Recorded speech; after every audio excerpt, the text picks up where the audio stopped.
automatic waste segregation. In this project, we are automatically separating dry, wet and metal waste. The main part is Arduino Uno, which is a microprocessor interfaced with sensor and SVO motors. Other parts are IR sensors, SG90 servo motor, rotate 180 degree, help in opening and closing of caps. Mini servo motor, rotate 360 degree, help to rotate bins based on type of waste.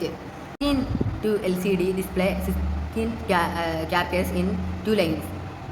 Downwards the plate metal detector along with the buzzer. 5-volt adapter, red board.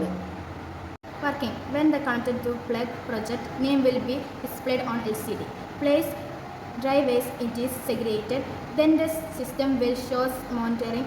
Only then place metal waste into the bin. The cap is opened and bins are rotated and then segregated the waste.